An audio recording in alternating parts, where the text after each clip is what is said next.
bila-bila masa sahaja, and then saya tunggu signal daripada luar. So when dia cakap start, so kita akan start. Okay, thank you everybody kerana join kita punya live demonstration second session pada hari inilah. Okay, so sekejap lagi, so stay tune, tunggu, and then kita punya kat luar ada guest lagi, and then dia akan masuk, so kita akan start. Okay.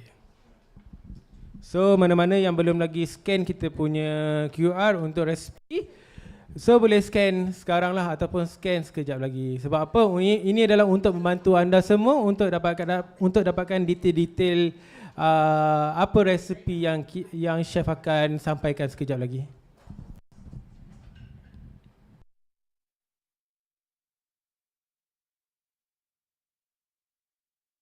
Okay, so saya dah dapat signal. Okay, thank you everyone. Good afternoon everyone. Thank you for having with us. Okay, today we are collaborating, HOI collaborate with Valrhona. This is our second session for live demonstration. Okay, today we have Chef Arief for conducting our demonstration.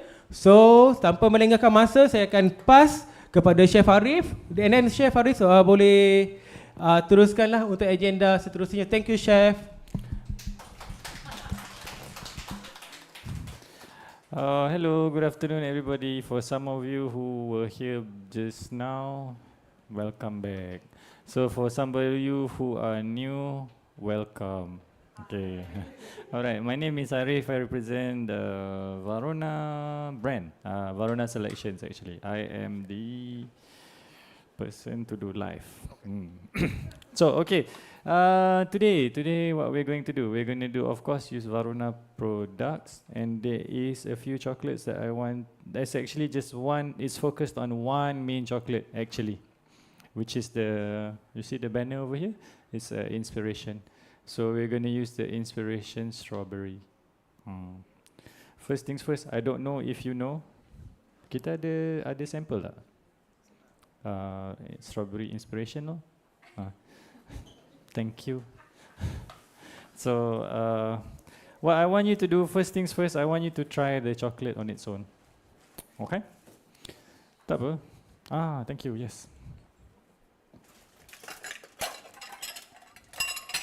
Tak ni, kita pass semua orang.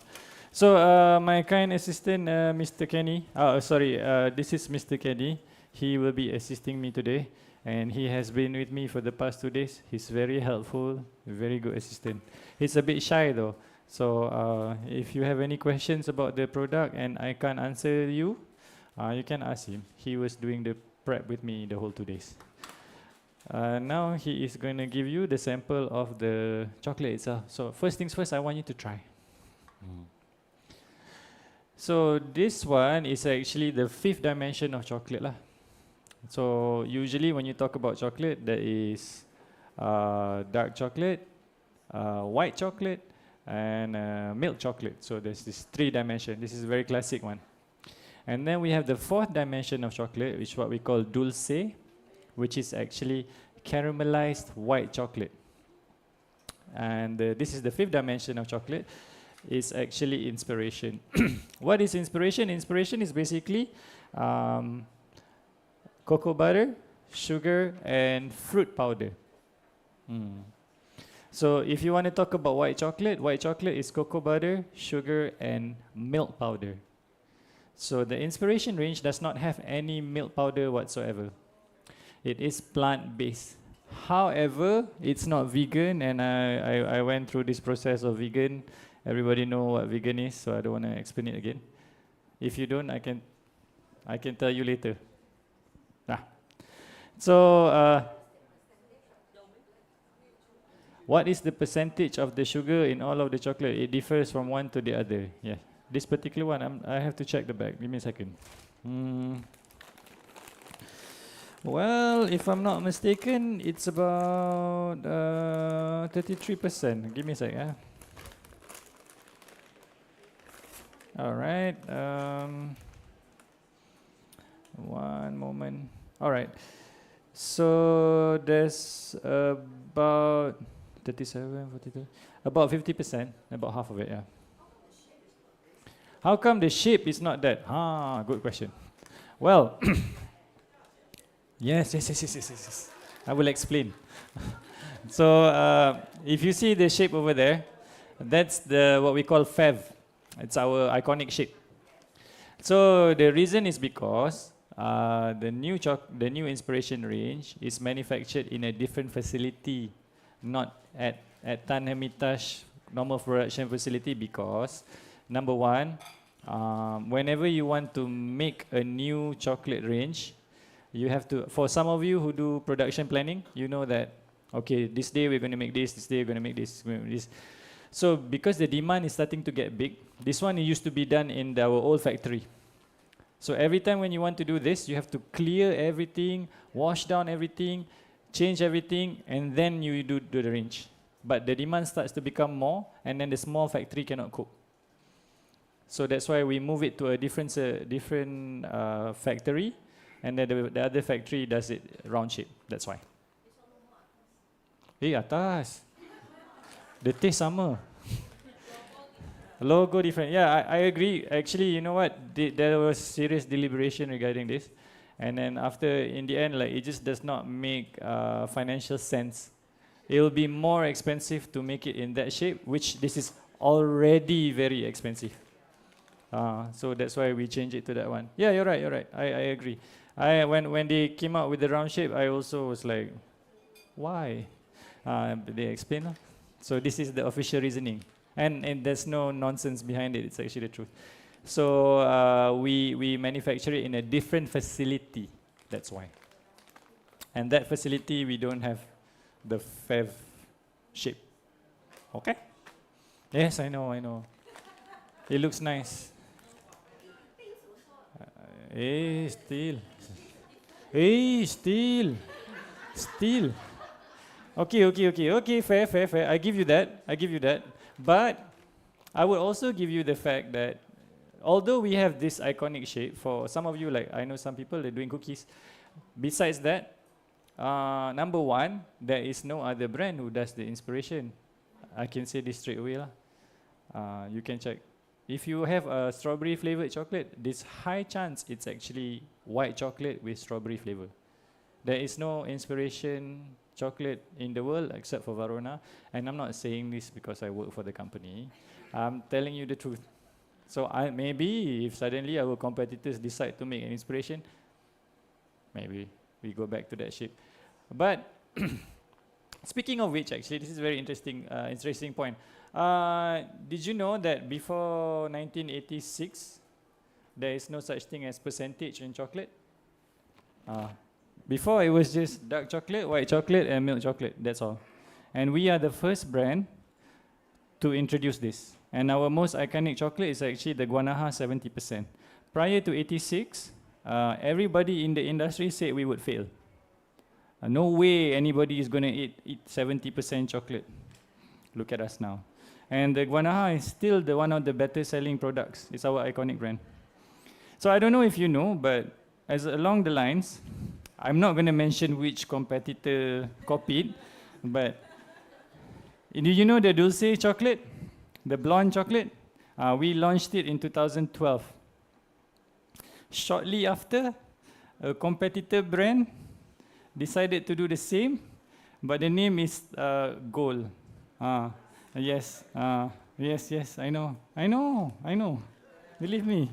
I'm not saying it's bad, but we are actually the trend starter. We are the ones who start something, and then after that, people go like, oh, bagus aku boleh jual lah. So you're on the right side of the fence. You're at the innovative side. So yes. So sorry, I answered the question regarding this, the shape. Yeah, right.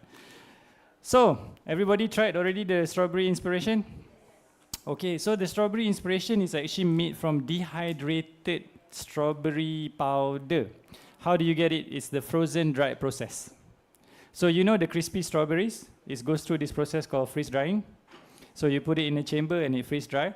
So it becomes crispy, right? So we actually have a sister brand called Sosa, which produces this. And because we produce this, the innovators in our company decided, like, hey, actually we have a lot of excess powder that didn't turn into strawberry. What do we do?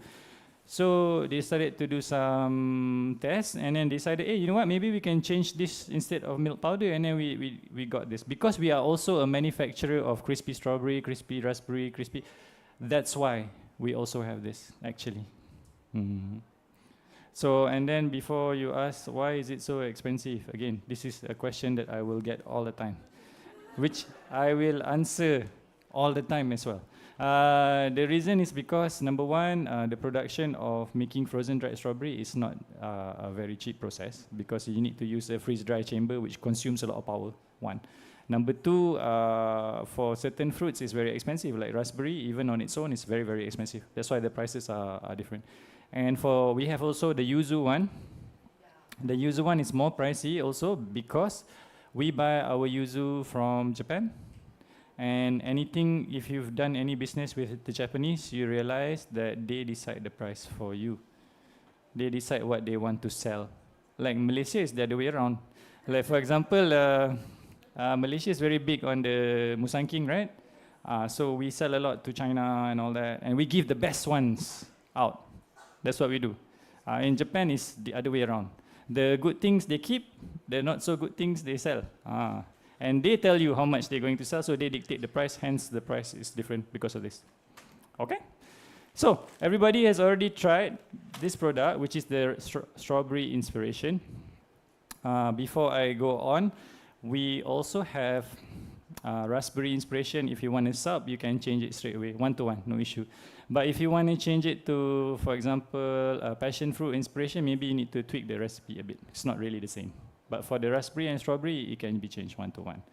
The inspiration behind this cake particularly is because strawberry matcha is like a popular thing now. Everybody likes to drink strawberry matcha, especially if you're a yuppie and you play pickleball. Usually you would drink this. I know. So I'm neither or. I'm not a yuppie, nor do I play pickleball. But this is a very popular flavor. So because of that, that's why I'm making it. First things first, let's talk about the products. This one I already explained, strawberry inspiration. Everybody's clear on this, right? Yes. All right, great. So the next thing I want to talk to you is about matcha. I have a very good friend. She likes to drink matcha a lot. She likes to make herself matcha. So I learned a bit of this from her. But also, at the same time, there's a lot of questions looming. Green tea, matcha, ceremonial matcha, what is difference? Okay, first things first, let's clear the air between green tea and matcha. They're not the same thing. What makes the difference is green tea, usually you sell it in loose leaves. You don't turn it into powder, one. Number two is the exposure to sun. The matcha is grown in the shade. The green tea is not in the shade. Clear? So now let's talk about the difference between ceremonial matcha and normal matcha. The ceremonial matcha is actually, they take the young leaves. I don't know what the shoots, tunas. And they take the tunas, you know. So the tunas, not that many, so that's why it's expensive. And the color is more vibrant, and the taste is different as well. So because of that, the pricing is also different. How to differentiate between ceremonial matcha and normal matcha? The most obvious way is the color lah. The ceremonial matcha is very green. The matcha that I'm using right now is from Kyoto. I got it from House of Ingredients. So it's very good. For what I'm making, it's fine. But if you are interested to have a more vibrant color, then I would advise using the ceremonial matcha. The only thing is the ceremonial matcha is very pricey. But then again, I'm also using Valrhona, so, you know, Ferrari, Porsche, same. No problem. All right, so this one I'm using the ceremonial matcha. I'm using the normal grade matcha. But you can change it to a ceremonial matcha and the color will be very vibrant. And the taste would be less earthy. It'll be more, it has a bit more umami taste, but it's less earthy. Okay, great. So let's talk about the things that we're going to do. Thank you. So I'm going to do a inspiration strawberry matcha cake. What's inside? There's 4 elements inside this product. One is the cake element itself, and then you have the ganache, and then you have the crumble, and finally you have the green tea gel. I don't know if you tried. Did anybody try it? It's out there. Did you try it? Yeah. Okay. Yes. No. Maybe. Don't try. Why? Don't like. Ran out. Oh, maybe too good. Yeah. I know. I like to do this. Yes. Okay. So let's talk about the first things first, which is we're going to do the matcha Emmanuel biscuit. The name is called Emmanuel because the guy who created this, his name is Frederick actually. The Emmanuel is the name of his late brother. He loved the brother very much, and the brother passed away. So he made the cake called Emmanuel. I am not kidding, this is the actual truth. So it's his brother. So what is an Emmanuel biscuit actually? So you can make an Emmanuel just by its own without the matcha powder.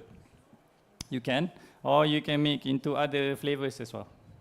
Okay, you can make cinnamon Emmanuel, you can make Christmas spice Emmanuel, you can make anything Emmanuel, just change the powder form. Okay, the one over here, I'm using green tea powder, 20 gram.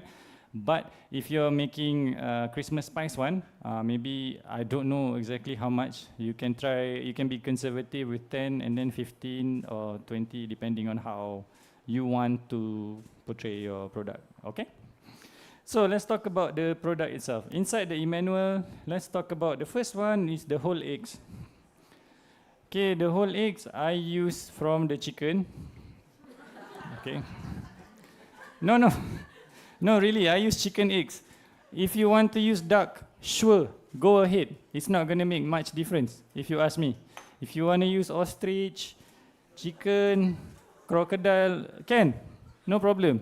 But the only thing is, you have to find lah. Duck is more easy to find than crocodile. But, I mean, you laugh, but, I used to have a friend. I mean, I consider her a friend, I guess. Her uncle in the Philippines has a crocodile farm. So that particular farm also sells crocodile egg ice cream. So it's just basically the crocodile egg yolk they make into ice cream. Are you gonna taste reptilian when you eat it? I don't think so. It just tastes like egg lah. But it's a good marketing tool. Wow, crocodile. Wow. Like that you can also, if you want. Same. You can call crocodile Emmanuel sponge. Okay. Right. So I use chicken eggs. I use inverted sugar. All right. What is inverted sugar? It's actually sugar that's gone through a hydrolysis process with a bit of acid. So the molecules are inverted a bit. So why I use inverted is because this one is more hygroscopic, meaning it will keep the moisture longer. But it's also a bit sweeter. So if you look at sugar as 100% sweet, inverted sugar is between 115 to 125% sweet. Okay? And yes, I have people who are very concerned about their diets and they say, oh, I cannot, so sweet, I don't like. Fine. You can change to 3 halos. You can. Yeah. But 3 halos is only about 25% sweet. But it has it has the capacity as normal sugar, but it's only about 25 to 35% sweet. So it's not sweet at all, if you're into that kind of stuff, while maintaining the texture. Because sugar is not necessarily just for sweetness. It's also for bulking agent, and it's also for tenderizing, it's also for keeping moistness. You can change. So a lot, I don't know if you know, but a lot of your recipes, if you want to make it less sweet, you just sub it to 3 halos. 1 to 1. But I like to put a disclaimer. 3 halos is a relatively new product in the industry. Okay, I would say maybe past 15 years. The Japanese are very gung-ho about this. They produce, which is fine. However, I cannot conclude that this is a 100% safe product in the consumption of 20 years. Why? Because there's no published journals regarding the effects of consuming 3 halos for the past 20 years. Tak ada. It's like, you know, when you talk about cigarette smoking, they only found it to be cancerous after 30 years of studies. Although it's very obvious, but after 30 years of study, they can conclusively prove that it's not good for you. Trehalose, there's no conclusive studies yet that I know of. So use it sparingly lah for me. Because, you know, aspartame, before it was okay, and then they realized recently, oh, not good. So I don't know. So please use it sparingly. So what I would usually do, I won't put 100% trehalose for this particular reason, ethically, but I also do half-half. I still cut, or 30-70 or 60-40, depending on what you want. Okay? And also, just so you know, trehalose is not the cheapest product around lah. So it could be, I think it's double or triple the price of normal sugar. So if you have businesses, maybe you want to put this into consideration. Okay? But if it's just for personal consumption, you can try. But there are other things like inulin and all that, but trehalose is an easier thing. And they sell it downstairs at House of Ingredients. No, they really do. They sell it downstairs. You can buy it. How much? I don't know. You can check. All right? So there's this. And then there's all-purpose flour, green tea powder, or actually matcha powder, baking powder. I use double acting, sea salt is also here. And then I have whole milk and butter. Can you warm it up? So these are the ingredients that I need to make my cake. And if you notice, with the exception of this one, there's also icing sugar inside here. All right? So how do we do it? Very simple. Yeah, I know. What was so interesting? I want to know also. So, okay, so let's look at the product. So first things first, the eggs, the inverted sugar, I can put together. Because I'm making a very small amount, I'm making it by hand. You can use a mixer. Okay, so I just take the inverted sugar, or the other name of the inverted sugar is called trimoline. I think downstairs they call it trimoline. They write it as trimoline. Why? Trimoline is just a brand, but then a lot of us, especially the industry, we know it only as trimoline, not as inverted sugar. It's a brand. It's like Colgate or Maggi. You know, it's actually instant noodles, but Maggi. So we already brainwashed. So trimoline is a brand, okay? But the full name is inverted sugar. And before you ask, I'm going to tell you, can we use anything else but trimoline? Can. What can we use? You can use honey if you want. It works the same. But like I mentioned you just now, it will taste a bit like honey lah. If you can live with that, fine. And if you say, oh no, I don't want honey, anything else? Can. You can use golden syrup, which is in this part of the world is quite easy to get because we are Anglo-Saxon educated. So we like more the British product, treacle, golden syrup. But if you go to the non-English speaking ones, they wouldn't really know what golden syrup is. Yeah, this is a very English product. Yes? What do you mean sweetener?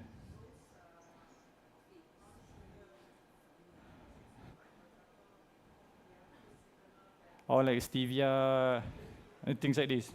Oh, yeah, not 100%, but you can try.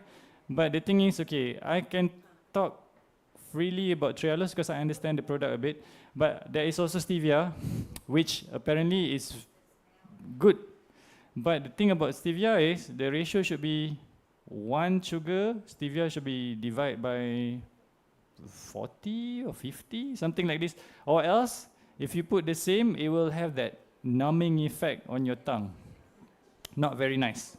So if you want a less, you can use trehalose. They sell it downstairs. Yeah, 1-to-1, no issue. Yeah. Did I answer your question? Yeah. Okay, so you can use honey, you can use golden syrup, Or if you say, I want inverted sugar, you can make yourself also the inverted sugar.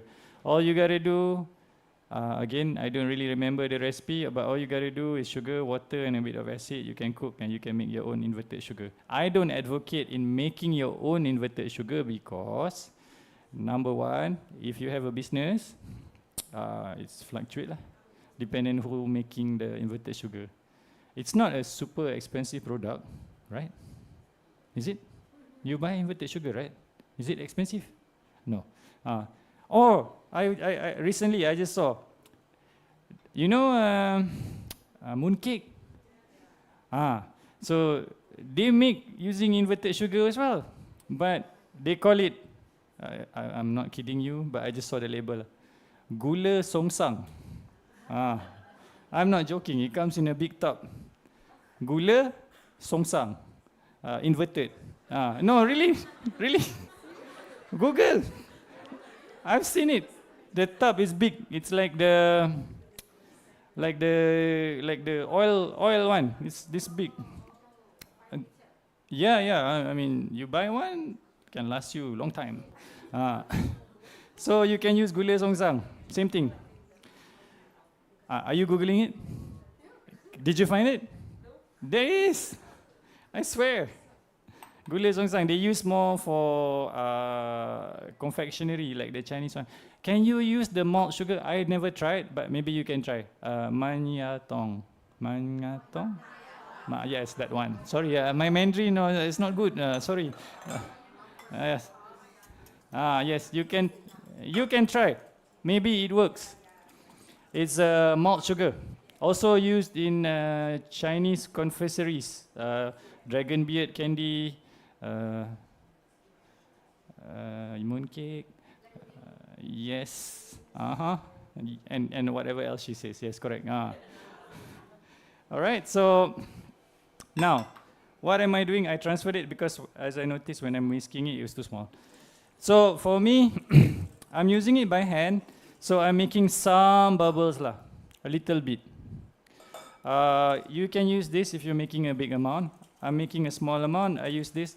So I'm making some bubbles, not a lot, some. Why? Because in order for anything, baking powder, sodium bicarbonate to work, it need to have some bubbles inside. So I don't know if you know, how it works is when it's hydrated, it will bind itself to bubble particles and make it bigger.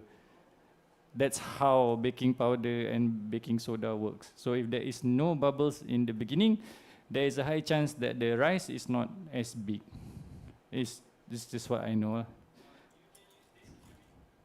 Huh? That was me? Did you? Okay. So I have some bubbles. But do you make it long time? Do you need to whip it forever? No lah, not necessarily. You know, that's why I'm using it by hand. So I got this, it's inside here. After I have some bubbles, I just dump in my sifted dry ingredient.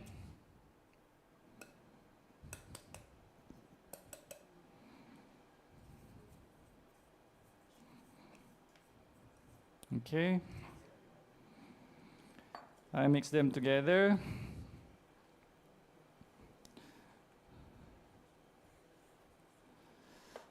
Lucky I changed bowl.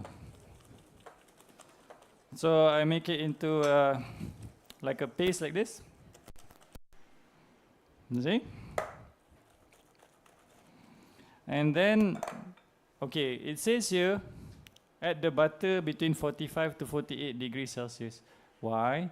Because if you're using butter, if it's lower than that, this is cold, it's going to set and it's going to split. So how? You just put in the microwave if you use it and if you believe in the microwave. Because some people don't. No, I got nothing against that.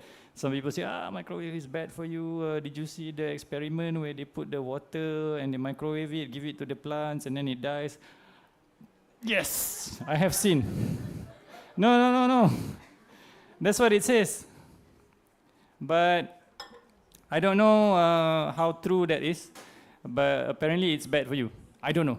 But for me, I use it to warm things up. Why? Because it's easy and it's fast. Okay. So now, as you can see, after a while, it starts to seize up and it starts to become a bit thicker. And you can see the color is green, but it's not like very green. There's this particular brand that makes very green matcha. I'm not going to say what, but it has a picture of a cat. The cat is like not really a cat. It's like a, you know, like an origami looking cat. Okay, I'm not going to say what brand, but that particular brand has very green matcha. You can use. Okay. Because I'm not selling that thing. Huh? Yes, also. But it's the cat and it's 2 names. Okay? Matcha. Okay, thank you. So you can use that also, which is fine. So it's hot, you dump it inside. As long as you feel it's warm in your hands, means the temperature is above 36 degrees Celsius, because our body temperature is about 36. So anything that is above 36, usually, like you feel a bit warm, is usually above 36 degrees Celsius. Unless your body temperature is higher than 36, then I would say maybe you should go see a doctor. If it's below 36, also maybe you should see a doctor. Maybe you're not alive anymore. Okay, as you can see, the moment I put the butter, the color starts to become a bit lighter. And then finally, I will add my milk. Okay. I use full cream milk. Before you ask, can I use oat milk? Can I use almond milk? Yes, please go ahead, use. But why? My question, because it already have eggs, so definitely not vegan product. You know, so you can, but why? And they say, no, I want to change. I want to make the fake egg. Okay. Then I say, but then you using butter. Oh no, I'm using coconut oil. Okay, maybe you can try. I don't know. You know. So the thing about the Emmanuel. If you look at the recipe, it says leave to rest overnight before you use. This is very important. Unless you want to spread it thin, then it's okay. Means like if you want to turn it into a sponge tray, okay. But if you want to bake it in a tin, you need to do that, or else it's going to pull, or else it's going to... later I'm going to show you the cake that I baked, which Mr. Kenny over here did it yesterday, the batter. And maybe Mr. Kenny over here is going to bake this one, and then you can see freshly baked and rested. Then we can tell the difference. Yes, I hope so. So right now, Mr. Kenny here is going to put inside the piping bag, and he's going to pipe. Now, tak nak. Because the one that I want to show you, I already siap. Now I'm going to bake that one. I'm going to show you what happens if you don't put it overnight. Because, you know, at Valrhona, we're very comprehensive. We want to make sure you see from all aspects. Okay, before we go on, I baked the cake in this ring. This ring is from Saneng. No. For today and today only, it's at 49.90 cents. No, really, you go outside, you check. Or else I don't know how much, berapa harga? Tak tahu. Berapa harga? Oh, bukan kerja sini. Berapa harga? Tahu tak? Tak tahu. I dah tanya, 49.90 cents. Yes, of course. Kalau boleh, even my baju, so I want from Hoi. But unfortunately, tak boleh lah. Because this is my, but this one, I like to use this one. This one is called a travel cake mold. I don't know whether they're going to bring the smaller ones or not. This one, my cake, I use 500 grams mix. For me personally, I use the half one, which is 250 to 300 grams mix. But this one, 500 grams. Okay? And you don't need to put paper or It will come out. But don't scratch lah. You just, for me, especially for this, after finish, I just wipe only. Or I put water, warm water. I won't like soap it or whatever. Okay? But if you want soap, just don't use yang besi tu, I don't know what's it called. Yes, don't use that. You can use a normal one. Okay? Or else, later you have to put the paper. If you don't want to use this one, they also sell in Hoi, the non-nice one. No, the problem is, okay, if you go out and then you see, it doesn't have this dimension. It's usually either taller and wider. This one is a bit more on the modern side. That's why. Okay, so 49.90 cents. It's a good price, eh? Because some people say, oh, mahal lah. I cakap tak mahal sebab bukan lepas you pakai, you buang. You continue using. It's an investment tau. Tambah kalau you ada kedai. Bagus tau. I like travel cake. Why I like travel cake? Because travel cake, you can travel. One. Number two, travel cake is good because it's a very familiar type of cake. If you like, when you say what do you mean familiar, this first time I hear travel cake. You know butter cake? Travel cake marble cake, travel cake fruit cake, travel cake dah. Now you know travel cake. So travel cake for me I like because travel cake people eat. For mousse cake, some people don't like. You know, it's cannot too creamy. Especially the older generation, they tak suka. This is my, if travel cake was a person, he's a very friendly guy lah. You know, it's like, I give you a travel cake, you like, hello, travel cake, thank you. Ni nak letak mana ni? Nak letak peti ais, tak apa, boleh biar je kat luar. It's good. And then if you go to Japan, they also have a special type of travel cake called Castella. Which is a travel cake, essentially. Ataupun dalam bahasa Jepun dia is called yakigashi. If I'm not mistaken. This yakigashi means it's the like the sponge style, the yakigashi. That's a travel cake. And if you want to learn how to make the Castella, you request. Maybe Hoi can arrange for you. That me no, I don't work with Hoi. I don't work for Hoi. But that one is special because the mold is kayu. Because it doesn't have it insulates better. But this different topic. Let's not go there. So, and if everybody understand about the mold, 49.90 cents for today and today only. Please buy. Okay. Right. As we move on, as you can see, my kind assistant, Mr. Kenny, is putting stuff on top of that. What is it he's putting? Kenny, mai sini. Angkat, letak tray sini. Okay, so Mr. Kenny is putting what we call the crumble. What crumble? We're going to do the crumble right now. Why crumble? Well, because I like textures, honestly. You know, so I like different texture in one thing. Why? Because textures is also another way to indicate something. If you're not feeling well, sometimes, like if you selesema, I think it's selesema. Okay, selesema, or you have something wrong with your nose, you cannot taste something kan? But texture you can straight away. Right? Oh, it's crispy. Oh, it's chewy. So it's a good indicator to making product. Have different textures. Thank you, Kenny. Okay, so Kenny is going to bake this. Okay, I would like I would advocate to resting it overnight. But for R&D sake, we will bake it today. If you're using a fan oven, bake it at 170 degrees, 175.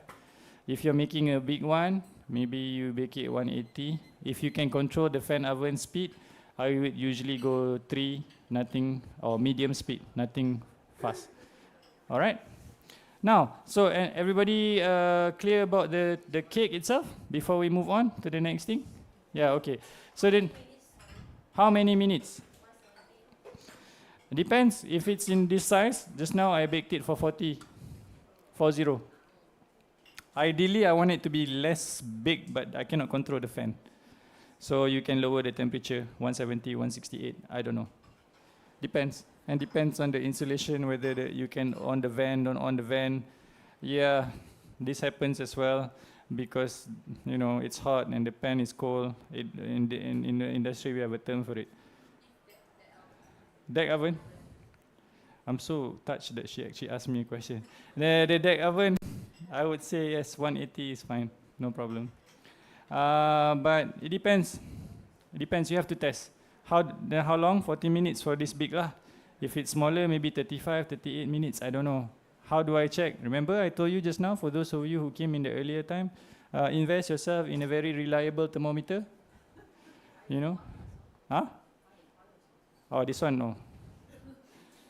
This one I got as a gift. It's called eBro. Valuable. 1,800 ringgit. But lasts you a lifetime. And don't do it lah, but you can put inside water also. Can, but don't do that. Okay, so yeah, eBro, very good. I'm a strong advocate in probe thermometers. Why? Because the probe thermometer will check surface area all the way. Infrared thermometer is only the surface. So if you use an infrared thermometer, you need to, but for this you need a probe thermometer. Okay? Clear? Your question answered? Great. So let's move on. Ni panaskan sikit lagi. Now we're going to make crumble. Alright, the crumble is the third recipe, which is brown sugar crumble. Well, technically, when you talk about crumble, it's a texture that you can make, and you don't have to like really memorize the recipe. You can know it's one part sugar, 1 part butter, 1 part flour. Usually lah. So for this one, I'm using brown sugar because I like brown sugar. If you don't like brown sugar, you can use white sugar, and the color won't be so brown. And I'm using almond flour and rice flour because this is just extra for you to. Thank you. I don't need the water. Because if you want to make this thing, if you see almond flour, rice flour, means this is gluten free lah. That's the reason why. And if you want to make it vegan, you change this one into coconut oil. It's vegan and gluten free. I know, but I'm just giving you extra thing. Of course, I want to show you new things. That's why. Of course, you got egg. Yes, I know. So, but I'm just telling you, you can make crumble like yesterday, like just now. If you want to make for the morning one, you want to have a texture, you can use this. But don't use butter lah. Change it to coconut oil. But there's water there, and water. This one is actually for that. So very simple. You mix all together. So you get like a mix, like a flour mix. Again, ladies and gents, you can use normal sugar, it's no problem. Okay? I like to use brown sugar because I like brown sugar taste, for me. But if you don't like, you can use normal sugar, also can. But what's more important is actually, the butter you have to cut into cubes. Why? The reason is, okay, I'm a bit particular whenever I do my crumble. A lot of my previous staff, I guess that's what you call team members, they are like, why do you care? I'll tell you why I care. Can I have the pedal?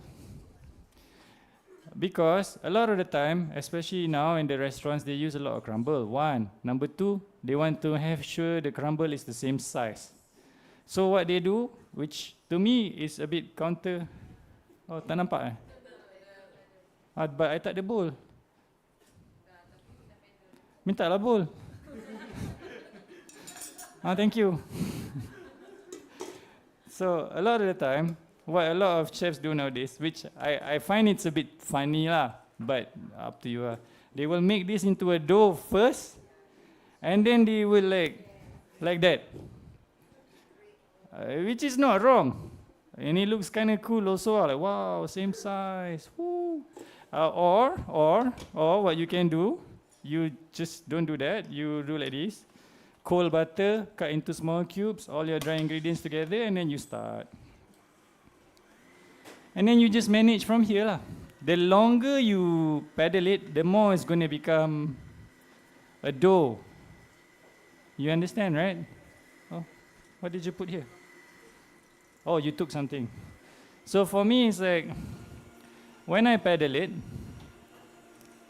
I decide what size I want. Because after, oh hello.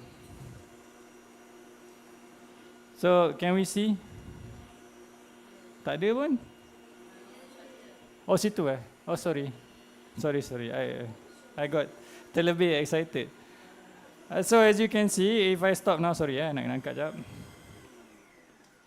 Now the size is like, it start to look like Parmesan cheese, right? Like that. Does it look, can you see? It look like Parmesan cheese like that, right? So and then I'm like, okay lah, this is a good indicator. So I go some more. And then I will invest in this thing which I will always carry around. It's called a dough scraper. The price, I don't know what they sell downstairs, but it can't be more than 5 ringgit lah. Okay, it can't be more than that. So as you can see now, the rocks start to become a bit bigger, right? If I stop, you can see it's like it start to become a bit bigger. Can you see? Like that, right? So I take my scraper, I just chop it out a bit.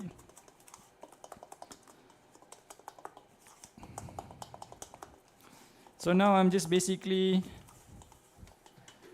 combining it. Then I continue. Because for me, why you want to make something and then process it rather than just make that thing, you know? But I understand lah, some chefs say, no, I want to make sure my crumble is same size, you know, square. Okay lah. You know, for me, if I want to, if this is a, can you give me a cup of water, a glass? Yeah, thanks. So if I want to drink, for me, usually I take my hand like this, I drink.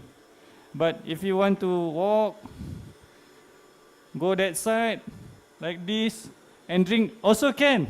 It's not wrong. But why? You know, like, I don't understand. You know, but whatever. As you can see now, it starts to become almost similar. Can you see? Okay, the crumble is going like that, so I just chop some more. I know some people are skeptic. Like my good friend from a very famous bakery is like, I don't know, I don't think so, I don't think it's going to work. But okay, we'll see.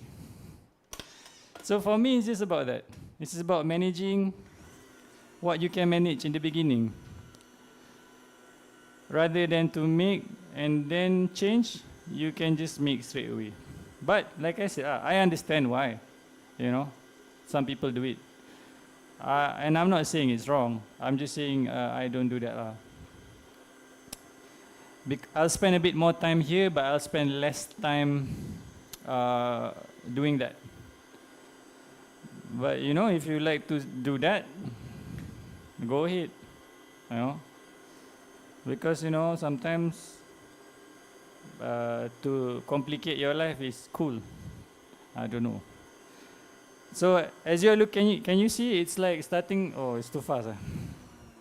The rocks are starting to become bigger. Can you see?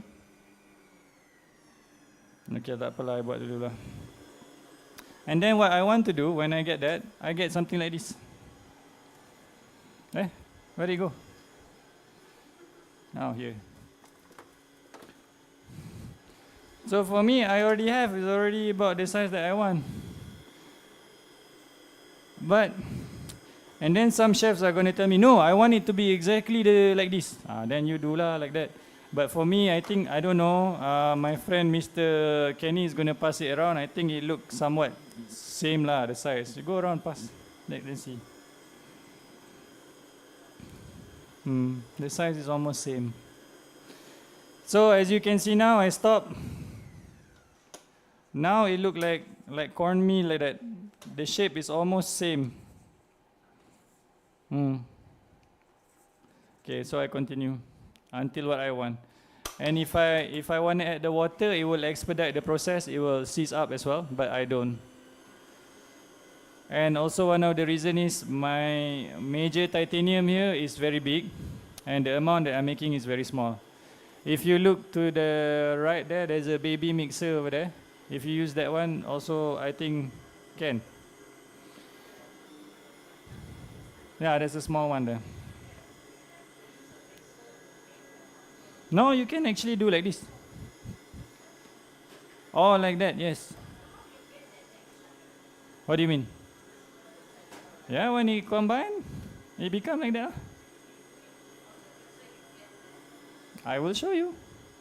Give me some time. I know, a bit skeptical. Yes, I get it. I get. Huh?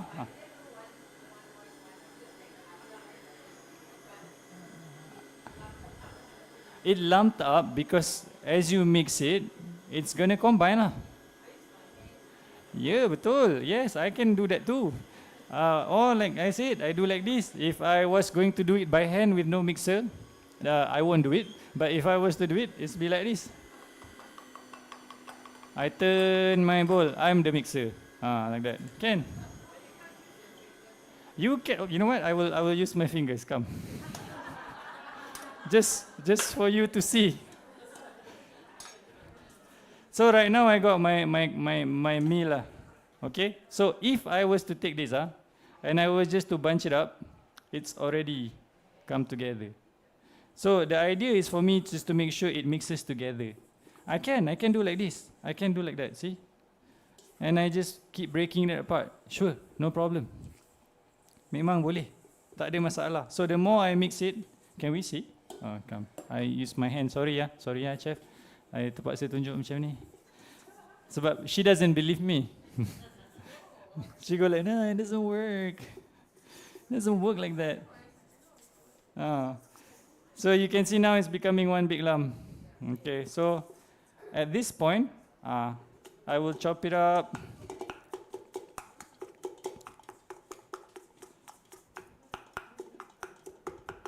Then again, some people, they like to do like this. You know? No, like... No, you can buy... So now you can see the size is almost similar now. So I just continue. You know, but I prefer to use the machine lah. But for your sake, why not? It's a class. We share, you know. I don't mind, whatever, you know. You know, it's okay. It's no right or wrong. It's just a different way of doing things. Like I said, you can drink the water like this, or you can drink the water like this. It's okay. In the end, you still drink. You know, so up to you. So as you can see now, I start to become more. And if I was just to continue doing this for the next 5 minutes or so, because I have 1 hour of your time. No, I do. I have until 4. Okay? All right. So as I continue, as you can see, it starts to become almost similar. And the more I mix, the more it's going to combine. And the more I combine, and if I want it to be the same size, I'll just cut it through. That's what I will do. In the end, it will turn out like that. But as of now, everybody somewhat understood me, right? So that's what I mean. You can do it. It's okay. And this one, for me, I will keep it in the freezer or chiller. I can make a big batch, and then I will just keep in the freezer. For me. In the freezer, long time. Depends on you. If you keep it more than 1 week, you punya business? What, like setahun? Tak, kalau you...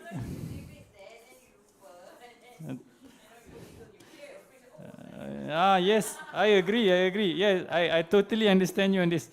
So for those of you, letak lagi 10. For those of you who have a business, if your crumble is stay more than 2 weeks, I think something wrong with your business lah. You know, like honestly lah, for me, you know, like, but for those of you, like if you say I have at home, it can last you a long time. But again, depends on fluctuation of temperatures. Meaning, if you keep it in your freezer at home, first question, your freezer fully stocked ke? If it's fully stocked, then it's definitely not going to be freezing at negative 18 lah. And every time you book out your freezer, the temperature fluctuates. What? So the more hot air goes inside, the shorter the shelf life of your product lah. Unless you tell me, oh no, I have a blast freezer at home for some reason, and I keep it in my walk-in freezer for some reason, then it can last you a year, at least a year. No, I pakai macam ni je. Tadi you tengok dia pakai macam tu je. No. That's the thing. Bila I freeze, I akan freeze dia dalam besar punya container dulu. Lepas tu dah frozen, I just letak je lah dalam kotak because I have, usually when I'm working, I have colleagues and they would hate me for taking a lot of space. So I would transfer everything in a small box.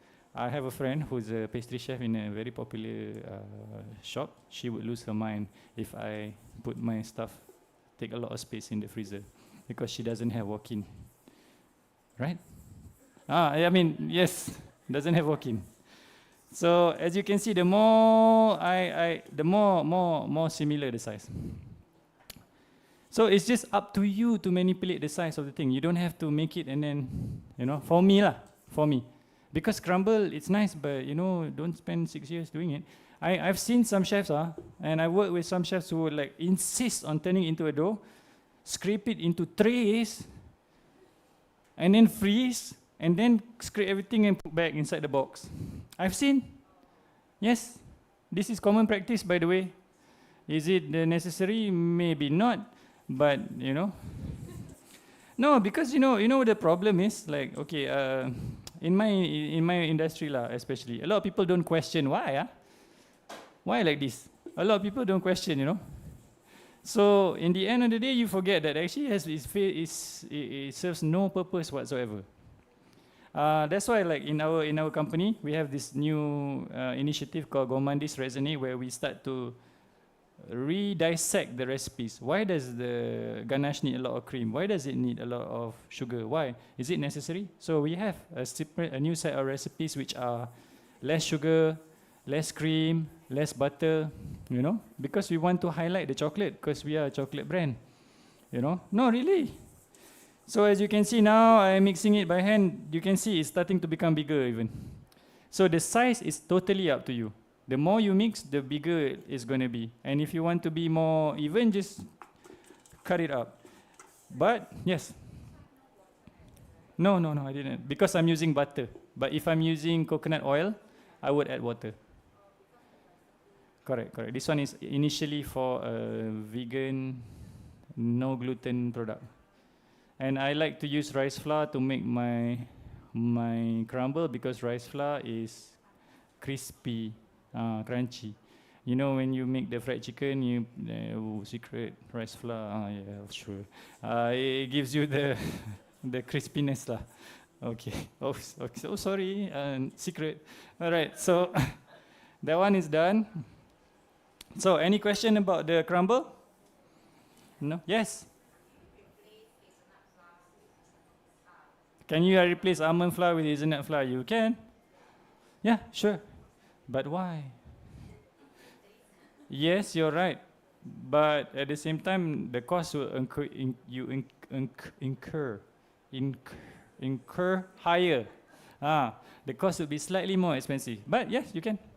For me, what ingredient that I feel that a lot of the Western world uses that we think that we must use actually is almond flour. Almond flour and everything. Almond flour this, almond flour that, everything almond flour. Is it necessary? No. Why is it almond flour? Because they sell almonds. What? No, this is the truth. They sell almonds, they use almond flour. It's like, you know, the debate of palm oil is bad for your health. Oh. And they even made a super big propaganda on how palm oil is destroying the world. Because they're selling canola oil. That's why. You know, that's the truth. It doesn't make much difference. So this product that I feel that can sub almond flour actually is cashew nut. Can. You can sub your cashew nut, and you can. The only thing is there's no such thing as cashew nut powder. You have to make yourself. If you make cashew nut powder, you can change. Okay, because almond doesn't taste very strong. So cashew nut also same. Then you go hack. Right. So now you can change.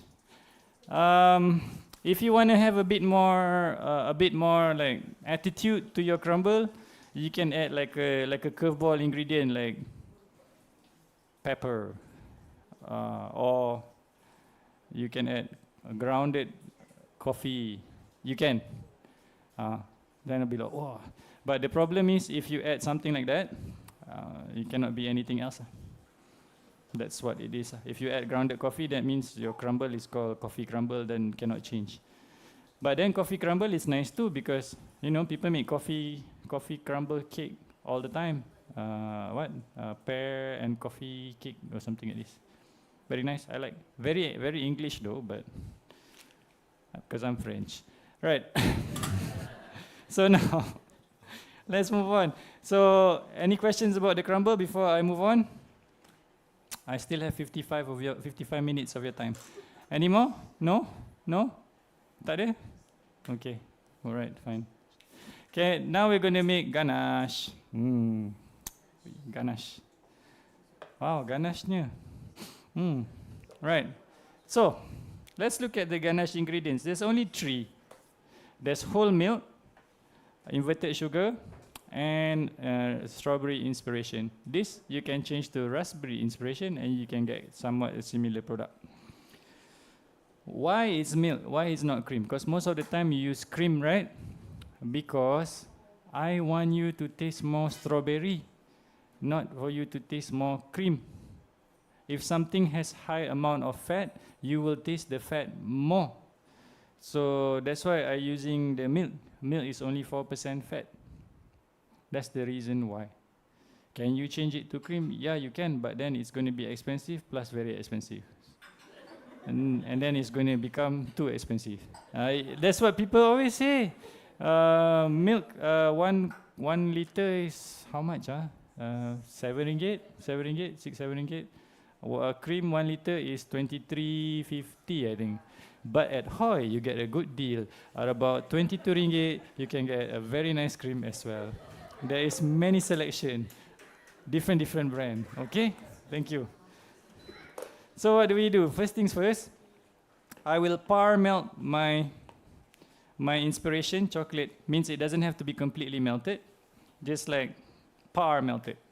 Why? Because this is about to aid my emulsion process. If you look, the amount of milk is 360 gram and the amount of chocolate is 580 gram. Means it's almost double the amount of milk. Means if this is not par melted, there's no way this one can melt this. That's why it has to be par melted. Okay? So first things first, I start my thing. I warm up. And I'm going to do this process called emulsifying. Emulsification. And emulsification is actually bread and butter of chocolate work. Because emulsifying is super important. What is emulsifying? Emulsifying means you're trying to combine 2 ingredients that don't usually combine, but with a few factors it combines. The factors are time, temperature, agitation, and also hydration. These things are very important in order to achieve a proper emulsification process. I know it's a bit technical, and if you were to fall asleep, by all means, please do. But if you have any questions whatsoever about emulsification, I am more than happy to answer them, because this is something I'm quite passionate about. The emulsifying process will determine whether the quality of your ganache is going to be good or not. So first things first, I will warm up my milk and inverted sugar.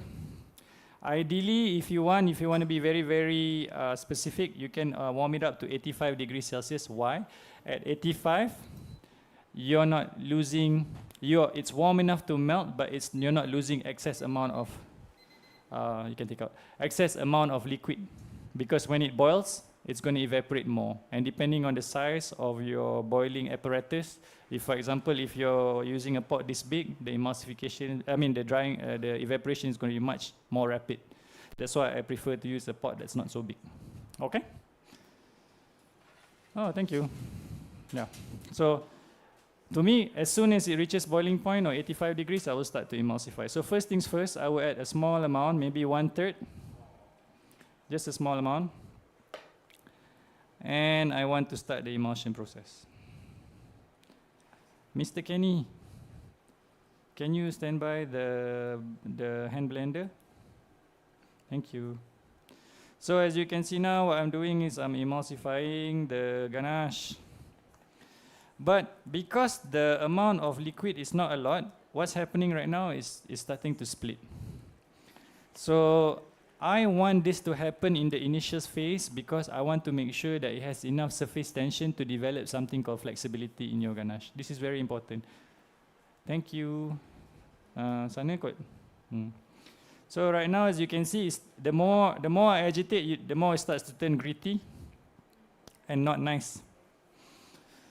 Okay, so I got my initial phase, which is the what do you call the grittiness part. So if I was to continue, what's going to happen is going to completely split. So now I add my second part. So now I'm going to massage it slowly again.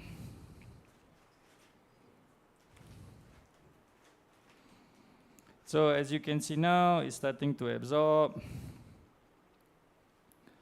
Now it still looks a bit, I don't know if this is an actual word, it looks a bit splitish.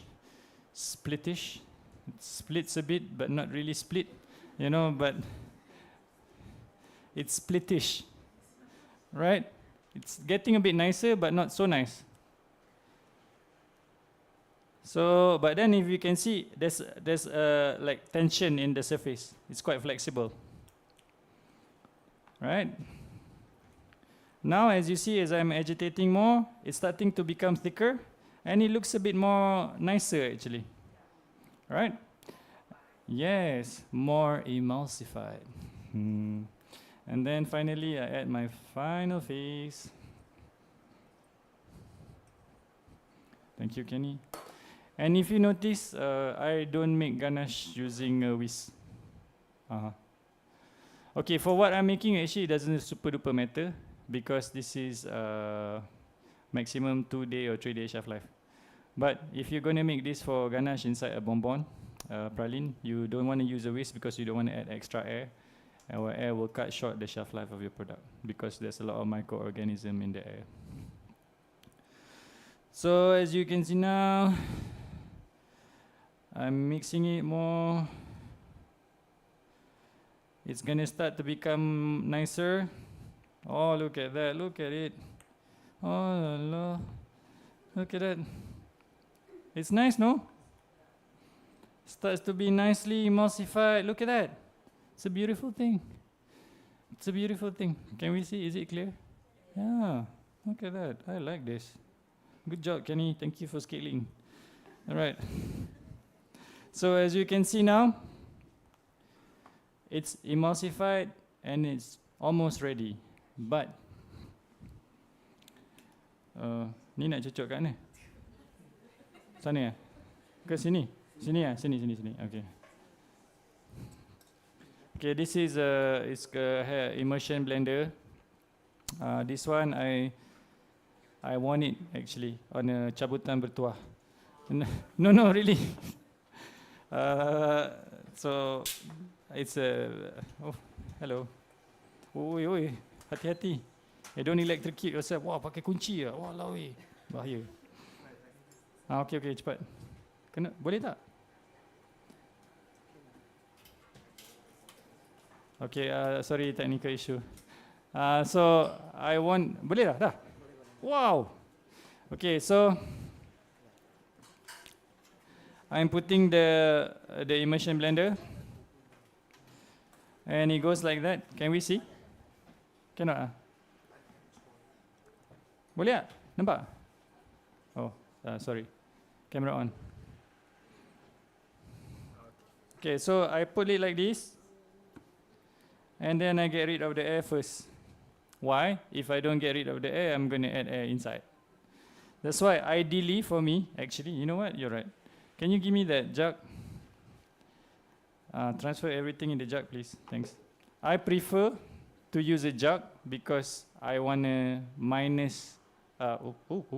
sorry. Who am I apologizing to? Sorry.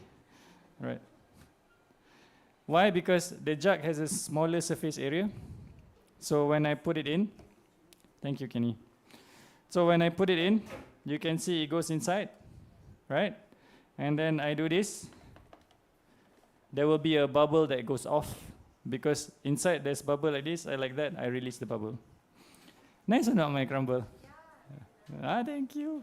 Yes. Because she don't believe. Same size, yeah. So I start slow. Can we see it clearly or no?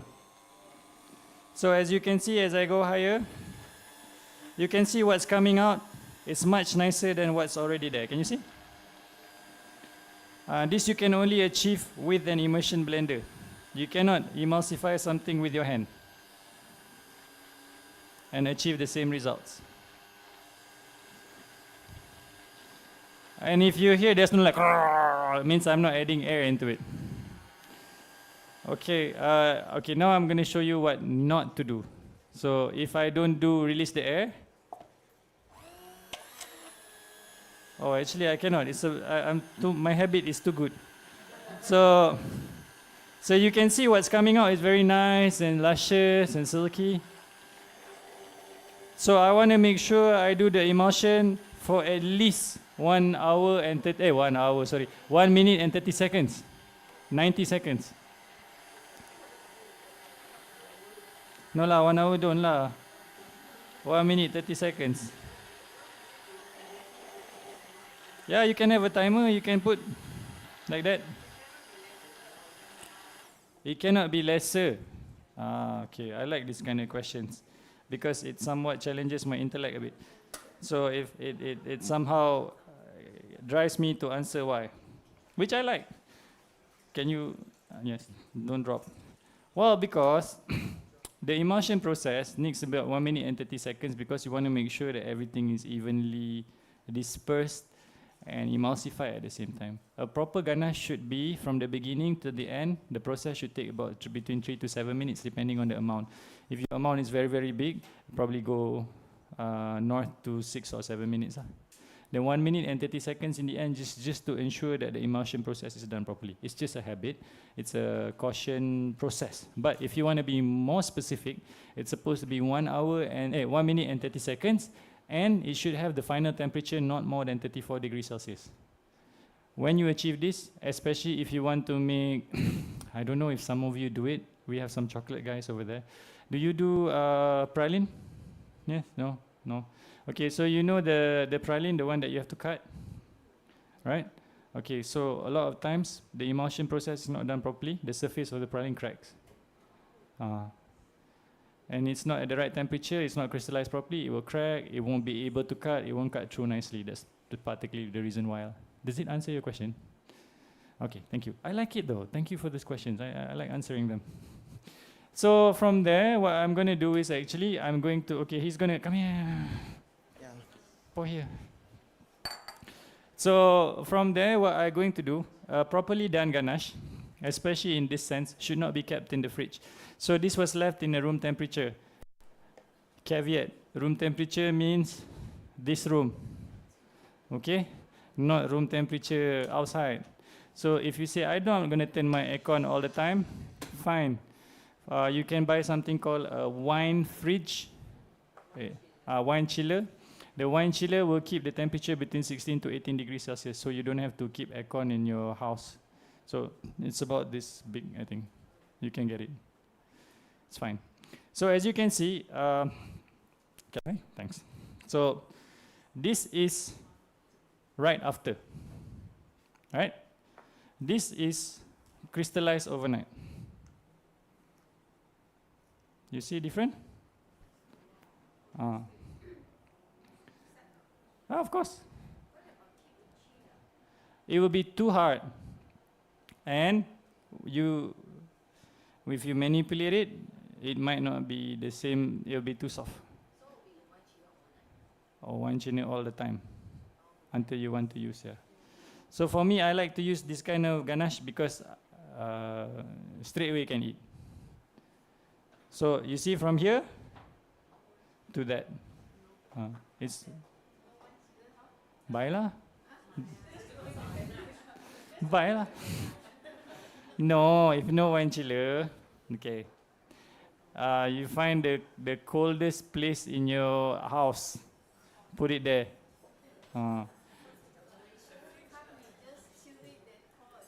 You can. It's not impossible. You can do that. Okay. So, but when you crystallize chocolate, like for example, you take chocolate, it's melt. You put in the fridge. You take out. It's not the same thing. The crystals are already chaotic. As long, okay, I give you a caveat. As long as you can maintain that the temperature doesn't go higher than 34 degrees Celsius wherever that is in your house, it should be okay. Because above 34 degrees Celsius, it can lose its temper. It can lose the crystallization bond. Okay?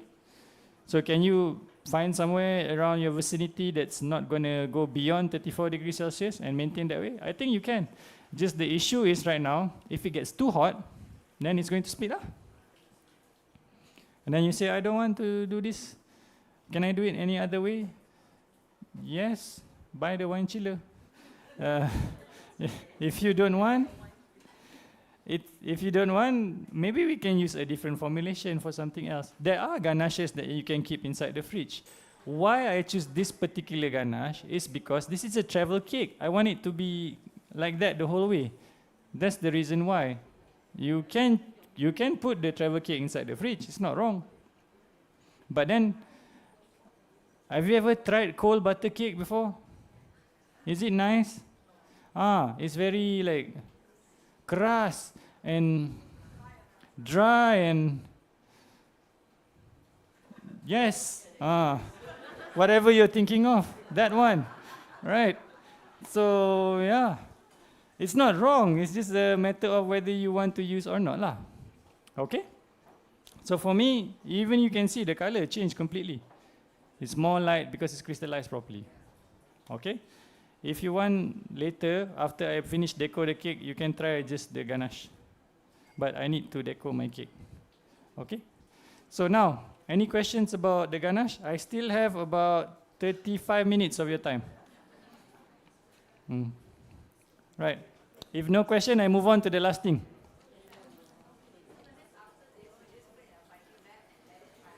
I put inside a container like this. And plastic wrap. It will crystallize, yes, crystallize. I can pass this around. You can like this, pass around. Okay, this is at room temperature.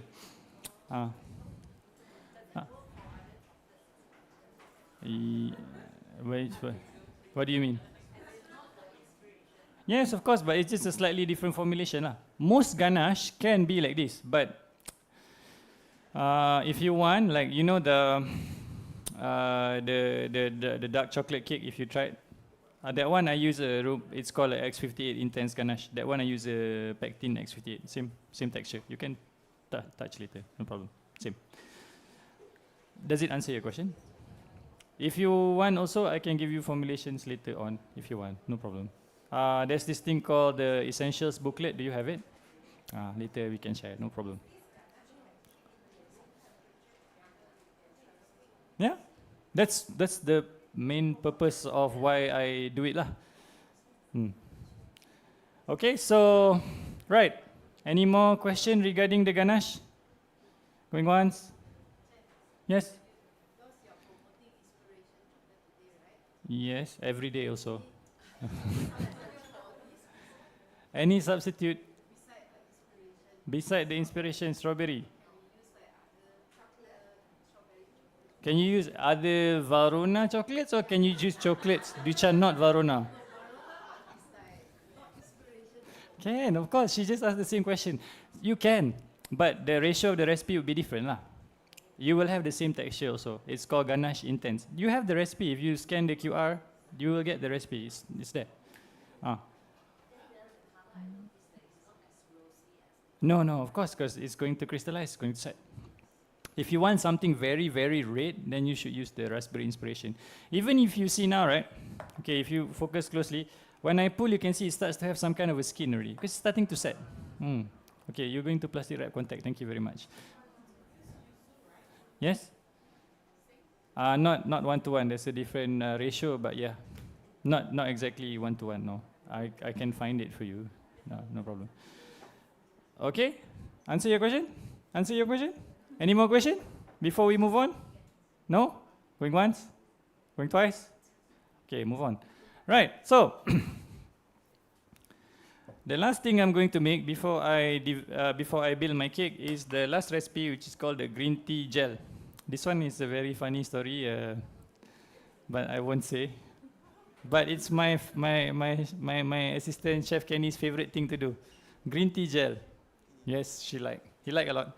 So, okay, let's look at the ingredients. There's 4 ingredients. There's whole milk, sugar, agar, and green tea powder. For me, personally, if I want to make any kind of fruit gel, I use agar. Why? Because agar-agar can go at room temperature, no problem. You know, when you buy the Nyonya Kueh or the Malay Kueh, agar-agar, whatever nonsense, you can keep it, they sell it in Bazaar Ramadan at 40 degrees Celsius or so, the thing won't melt, still stay there, right? But a lot of people don't know how to use agar except to do that. For me, actually, you can use agar to make gels, and it makes a very clear gel because agar does not have any taste. And it's a very available product in this part of the world. So, even without me looking at the recipe also, my standard ratio for any gels that I make, 100% puree, 10% sugar, 1% agar. That's what I would use. But if I'm making something very acidic like lemon or lime, maybe I up a bit the agar lah. Maybe, I don't know, 2%, 3%. Huh? 10% sugar, 1% agar. 100, 10, 1. Can, no problem. It would be very useful. Can you give me my scale, please? Thank you. Yes. Okay, this one is a scale.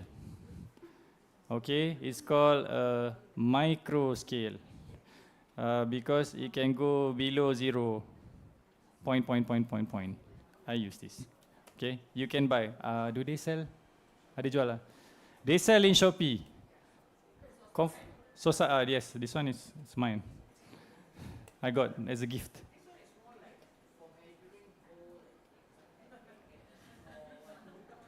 Yes. Yeah. It's called a micro scale or a pocket scale. You can put inside here. Depends your pocket size is big, can what? Nowadays the people like to use all these oversized things. I have a very good friend, she like to use oversized thing. See, I can put inside my pocket. Done. Pocket scale. Okay. So for me, anything below 10 grams, I would use micro scale. It's not very expensive. I think online you can get it for 40 ringgit, I think. 16 ringgit. You ask her the link. Okay. But be careful lah. The spring very fragile. Don't drop the thing, or don't put like this. Like that. Sorry. Can you scale again? So for me, without my dramatic point, he's going to rescale and he's going to use the micro scale. All right. So the agar that I use is the agar I got from Hoi. There's so many outside.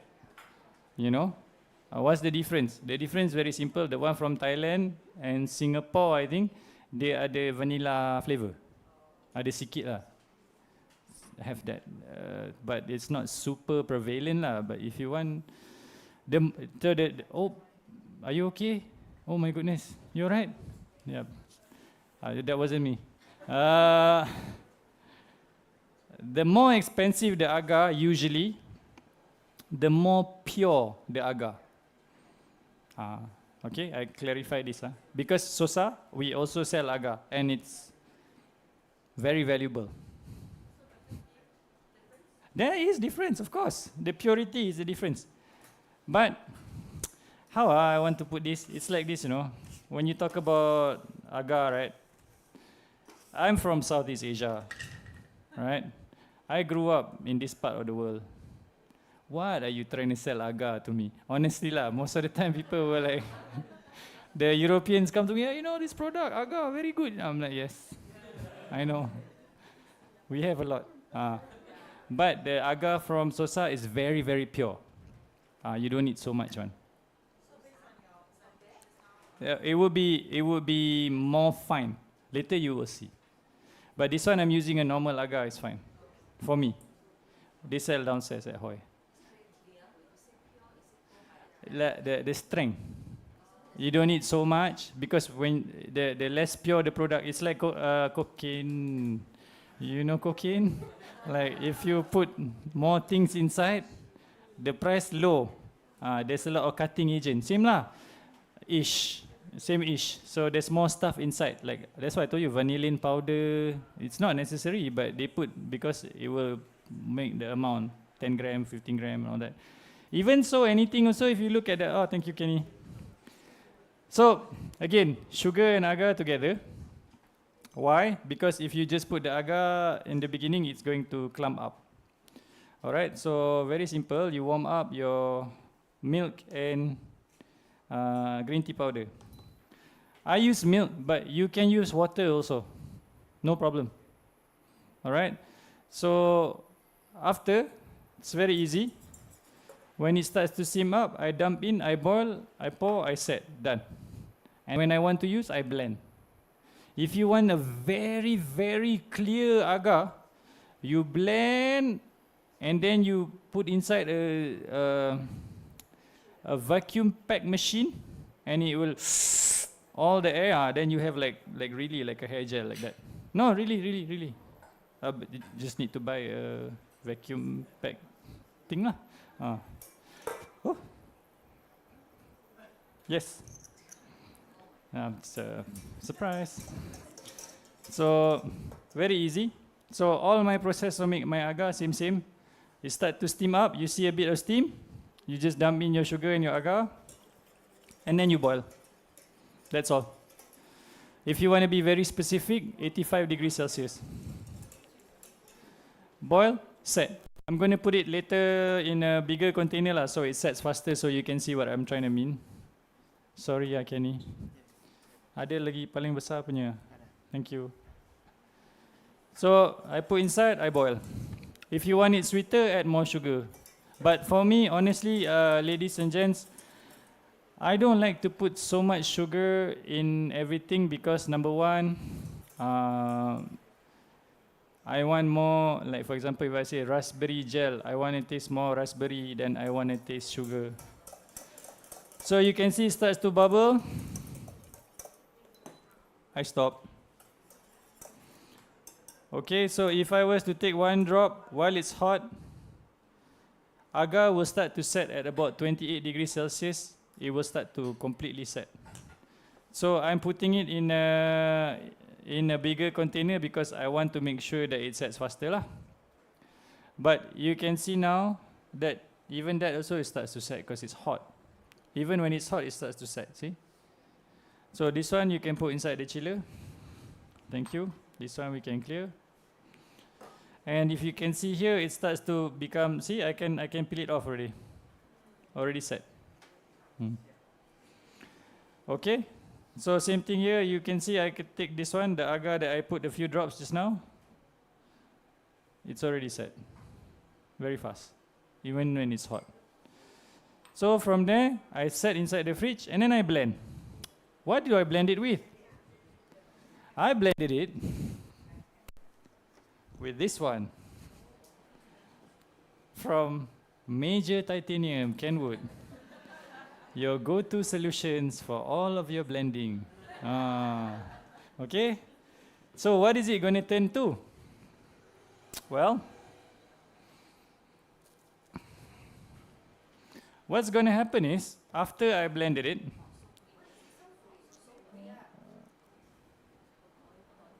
see? Still say like that. It's my gel, my agar gel. If you have the matcha powder from the brand which has the cat logo, matcha, it's more green. Okay? For me, this one, if I have a restaurant, I want to do plated dessert, I use because it can just, I can like, it's okay. Yeah, clear. This one will fall down, but this one will not lah. And it's very economical. Agar, sugar, and whatever liquid. Yes, I told you, puree. You can use, of course, the puree that we use here is from Pontier. My classic friends no longer here. Pontier is very good. Cat fruit also very good. But Pontier, use Pontier, okay? Thanks. Right, so this one is the one I made yesterday. So you just blend. How long can you keep? Long time. Because it's just agar, sugar, and whatever. If you use milk, yeah, it's gonna turn bad faster. But if you use puree, especially the acidic one, it's gonna last you a long time. That's why I don't make a lot. Like if you see the recipes, okay lah, it says 500, but you can make 200 or 100. It will last you a long time. Okay, thanks. So thank you. Right.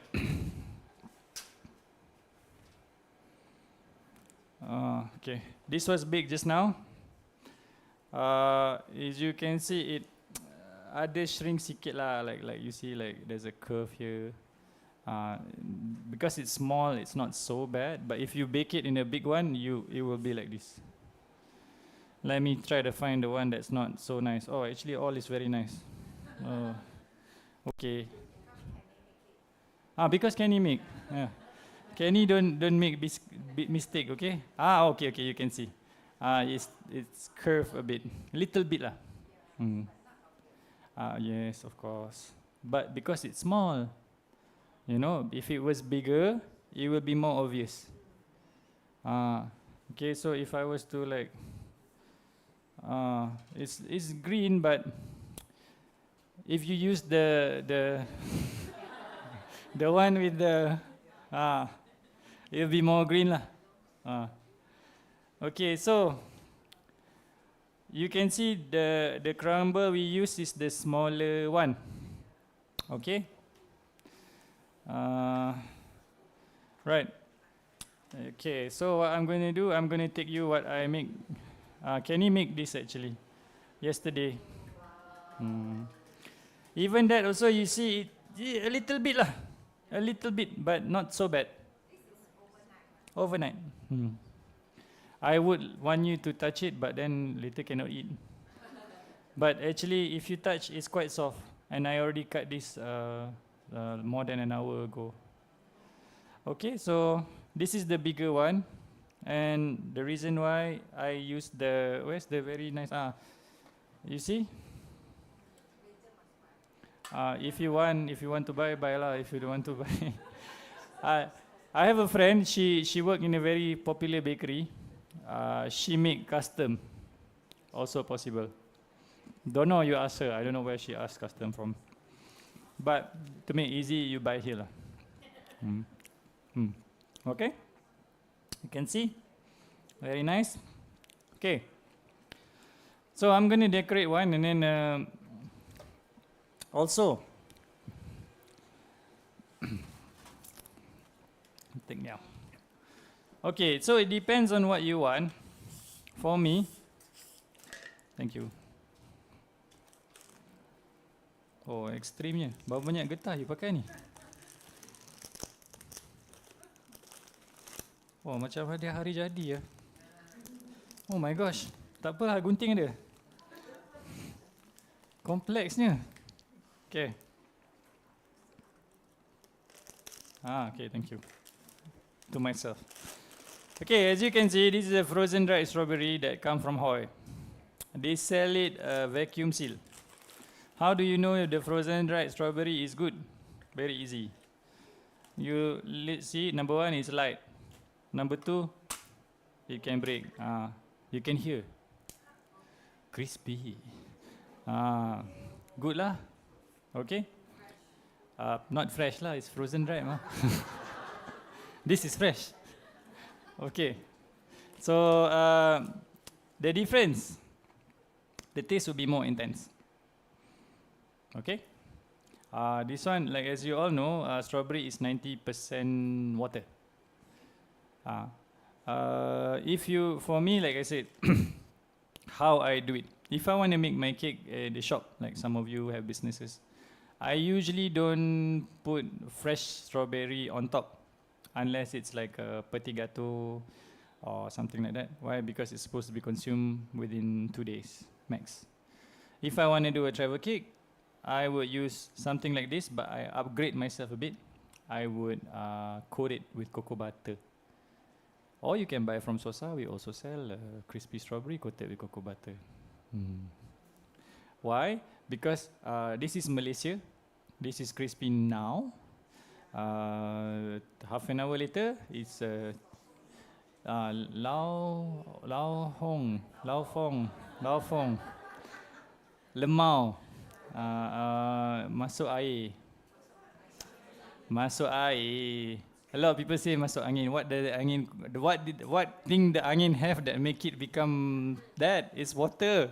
Masuk air, not masuk angin. See, it's for decorative sake. I use this one. How do I decorate? Very easy. So this one they sell in Hoi. I don't know how much. How much? Tak tahu. Adalah harga dia, different packaging. Kecil ada, besar ada. This one is 150 gram. You see the volume for 150 gram, a lot kan? This one is from Watsonville, California. Product of US. Okay. You can use the baby strawberries also, or you can use like I said, I like strawberries. Yes, but the Korea one, don't lah make cake, just eat lah. Honestly. Again, ladies and gentlemen, I like to clarify, whenever you're using something extremely superior, especially fruits, janganlah you masak benda tu. Why? You buy your muscat grape, your melon from Japan, the Yubari one. Why you make it into a cake? You know, it's no make sense. You know, even the durian Musang King shoe. Unless it's just whipped cream and Musang King, I'm okay. But if you whipped cream plus sugar, why? You know, all right. But I don't like too much the durian. Not my favorite thing because too strong. Okay, so from here, I deco. Right. If you saw outside, it's very simple. If the cake will crack, I want it to crack. Why? Okay, you see this in the center? Right? Okay, most of the time when you bake any kind of travel cake, it will crack. Right? But wouldn't you want to be able to control the crack rather than don't know where the crack goes? No, not even. So you can invest in something called a dough scraper. No. Thank you. You can invest in something called an oil spray. Or if you don't have oil spray, normal oil also can. So you do like this. You spray like that. Oh. After you put your thing, you just like this. When you do that, there's a layer of fat in between. So when the cake want to come out, it's like, you cannot, because it's like slippery. So it become like this. Yes, I mean, I'm sorry, the visual is a bit strange, but if there's another way, the French people like to pipe the butter. Also can, same style, but butter is incurring more cost than oil lah. No, really, but for what you want to make, it's not super necessary, but if you want to make, go ahead, make. It's not wrong. I'm just giving you an alternative. Even if you say this one is so expensive, I don't have. No problem. You give me the oil. Thank you. Ada tisu ah? Satu saja. Sikit. Thank you. Brush also can. You ambil ni.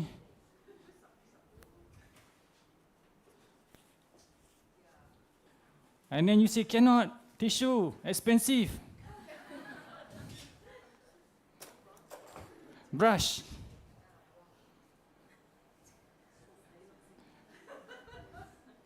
Also can. All right. If you say no, cannot, expensive, don't make lah. Don't make. Do something else.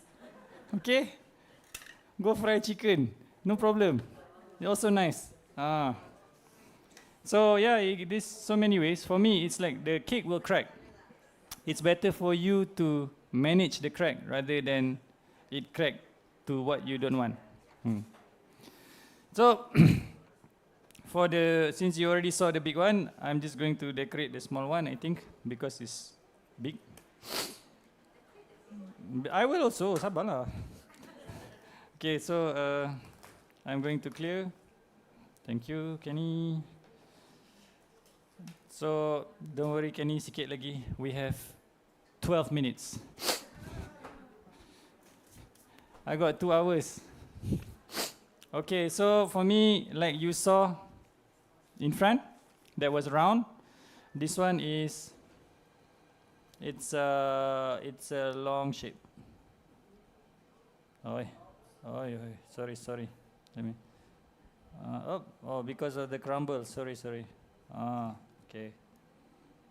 Like that. All right. And then this one I don't want. One. Thank you. Okay. So I just put here.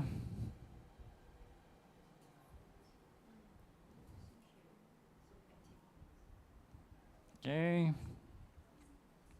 Like that. I take my going to be Lao Hong Fong Lao Fong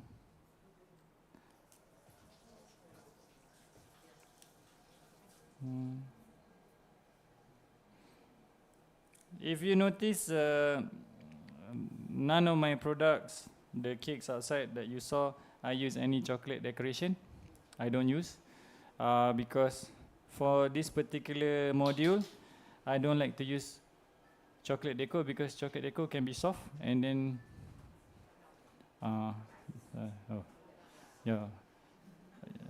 and then you're gonna tell me apa chef merepek so you can also like pie on top also can if you want, whichever, just like that. And okay, like it will just stay like this at room temperature. This one won't leave the shine. This one will stay like this, and that one will stay like that. It won't become dull for the gel. I mean, it will just stay that way. Okay. So for the big one, I will deco one, and my kind assistant, Mr. Kenny, is going to deco more.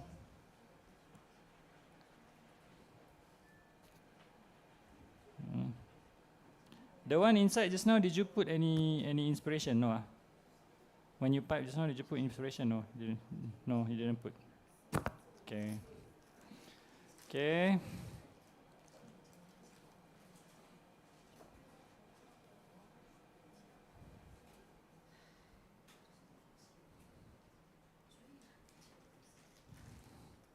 Okay, you can have the bigger one also. Okay, why do I choose it to be like this? It's because whenever I make something, me personally, whenever I make something, I like to be sure that when my customer looks at it, they know what that is. So meaning, when I have something like, I have strawberry in the cake, I usually put some form of thing that's red in color, so it's easily identifiable. Because sometimes the customer, especially if you have businesses, they are in this fast-paced world, they don't have time to think, you know. So if I look at a cake, it's orange in color and got chocolate inside, orange chocolate, straight away. You know, so if I look at something strawberry and then green tea straight away. So if you want to do something, I highly advocate to doing something like this, especially if you have customers, because the moment your customer get like thinking too much, they will move. They won't look at that thing anymore. Or when they have to like figure out, because this one can be counterintuitive in both ways. The first way is if you have 2 things on a plate opposed to 3 things on the plate. Okay, Kenny. The 3 things on the plate will keep your customer staying on it. Yes. The 2 things, they will divide into 2 and move on. So you want to make sure your customer stay on, but not in that sense. So you just look, strawberry, matcha, boom, easy. For me. So I will not put anything that's not relevant on the cake. Meaning I won't put dried flowers. I won't put this. And I won't put, I know a lot of people like to do this. I don't know why. They like to put rosemary. I don't know why. You know, the rosemary, you know, they put the rosemary there. I'm looking, why you put rosemary? Is there rosemary inside? You know, like, don't do that. Try not to do that. Try to be able to have something that's on that your customer can understand and can use. If not, it's like false advertising a bit lah. You know, like, that's why for me, and then this is not just a sentiment done by me, it's a company-wide sentiment. We don't like to use unnatural things predominantly. So we won't have something that's like a lightning blue. We won't have something like that, because something that's lightning blue means it's not organic, because nothing is lightning blue. Or we won't have something that's like tennis ball green, like wow, because that one we know it's not something natural. And if you see now, the trend in the world is starting to change to more earthy tones. I would say 10 years ago, yeah, people like the mirror glaze, right? The wow, kilatnya. But now it's changing a bit, and the reason is because, number one, if it's very, very shiny, means it's very sweet lah. Because or else it won't be shiny. Number two, a mirror glaze, especially for very, very, very vibrant colors, and if you mix, the cake is nice, but the what's on the bottom is already mixed. So in the end, everything is going to look gray. So not cool, you know. One, and number two, the more you warm up your mirror glaze, the thicker it becomes. And then if you're not very skilled with glazing things, it's going to give you a very thick coat. If you can peel off the glaze of a cake, which I have seen, if you can do that, means too much, okay? So the glaze, actually the initial idea for a glaze is just to protect your cake so it doesn't dry out. It's not the star of the show, okay? I like the way he piped like this. Bagus lah. Good. So for those of you who have not tried this, later you can try. But besides that, I think we covered all 4 things, and I have 3 minutes of your time, which I am quite good. Done before. Any questions? Yes. Yeah. It will, not let's say, it will, yes. That's what I told you. You can coat it with cocoa butter or chocolate. No, I break it and then I coat it. Or I will buy this product from Sosa called crispy strawberry wet proof. That means you can use straight away. Or you can use this the pearls. You know the crispy pearls? There's white, brown. Do you use any pearls? No. She make. So pearls is like you can use also. For us, our pearls are very special. I don't know if you tried. It's not like the competitor brand, which is rice crispy or something. This one is more like a cereal taste. It's the best pearl around. Oh no, it's like a Malteser like that, something like that, but with very premium chocolate. Very bougie Malteser. Yes, right. Any other questions? Yes. Yeah.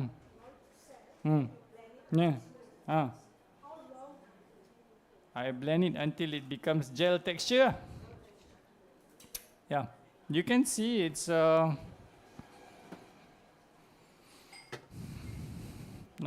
It was less than 5 minutes, I think.